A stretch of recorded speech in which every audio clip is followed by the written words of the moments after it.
이제 아파트, 고층 아파트가 왔어요. 자, 설명을 드릴게요.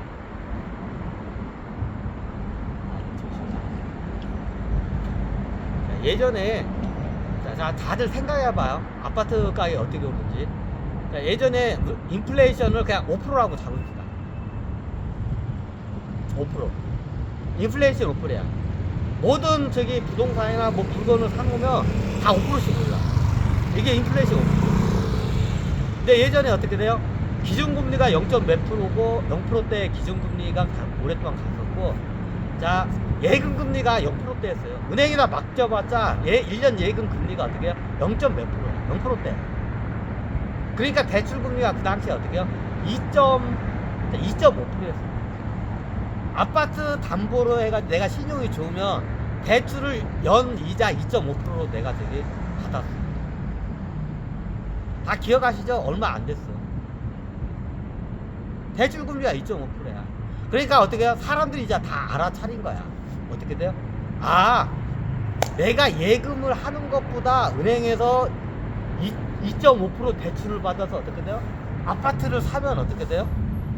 아파트 부동산을 사면 어떻게 돼요? 매해마다 2.5%씩 버는구나, 내가. 이제 그걸 다 알아차린 거야. 그러니까 너도 나도 이제 그렇게 대출 받은 거야. 아파트 대출. 그러니까 어떻게 버블 현상이 일어나. 이건 뭐예요? 당국에서 통화량 정책을 잘못했기 때문에 부동산 버블 현상이야.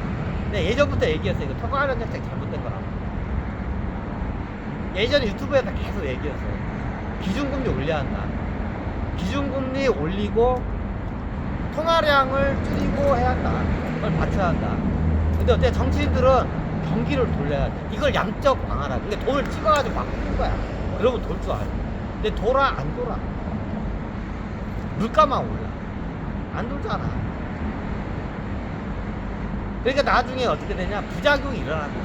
그게 부동산 부분이야. 그러니까 모든 대중들이 믿은 거야. 왜? 매해 인플레이션만큼 5%씩 아파트는 오른다. 부동산은 5%씩 못 오른다. 무조건 오른다. 5% 이상은 무조건 오른다. 5% 이상은 무조건 오른다. 인플레이션 5% 플러스 알파야. 그러니까 이게 다 어떻게 머리에 딱 박힌 거야. 근데 대출 금리는 몇 프로야? 아파트 담보로 하면 2.5%. 그럼 어떻게 돼요? 2.5%에서 대출로 받아가지고 아파트를 사면 어떻게 해요? 최하 1년에 5%씩 올라가. 그잖아. 그러니까 너도 나도 어떻게 대출 받아가지고 통화량 정책이 실패한 거야. 예전부터 내 얘기했어. 이거 나중에 버블 일어나고 나중에 큰 사태 발생하잖아. 이거 어떻게 아랫돌 빼서 윗돌 이거 쌓는 격이라고. 이건 아랫돌 빼가지고 윗돌 쌓는 형태라고 내가 예전부터 얘기를 했어. 이거 문제 있다고 이거는.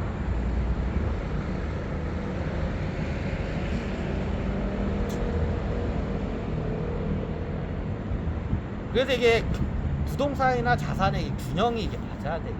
근데 이 균형이 깨진 지 한참 오래. 우리나라 같은 경우에 동양 사람들의 특징이 땅을 좋아해. 땅을 좋아해. 우리 동양 사람들의 특징이 땅을 좋아해. 저 서양 사람들은 그게 땅을 안 좋아하더라고요. 근데 우리 동양 사람들이 땅을 좋아하니까 부동산 쪽에 버블이 많아요. 일본도 그랬고 우리나라도 그렇고 중국도 그랬죠. 이게 동양 사람들의 특징이야. 땅을 좋아해. 동양 사람들.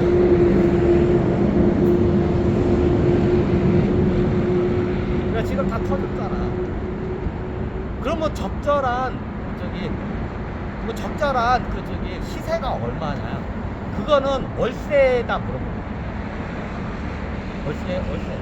자, 이게 주가마다 이게 틀린데 이거를 적용하면 우리나라가 안 맞아.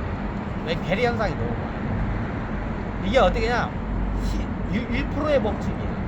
1%의 법칙이야. 월세가 그 시세에 어떻게 1%를 받는 게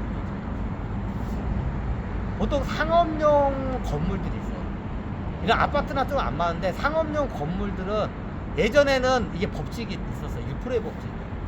예전에 부동산 저도 이게 공부를 많이 했어요. 저도 이제 아직 하려고 예전에. 그러면 어떤 부동산 업자가 얘기를 해. 이런 상가 같은 거를 하면 어떻게냐, 그게 적정 그 이자 적정 월세율을 갖다가 어떻게 정의를 하냐, 이 양반은 자기는 1%를 잡아. 1%. 그러면 그걸 내가 이 오피스텔을 샀어, 상가를 샀어, 상가랑 오피스텔을 샀어, 사무실을.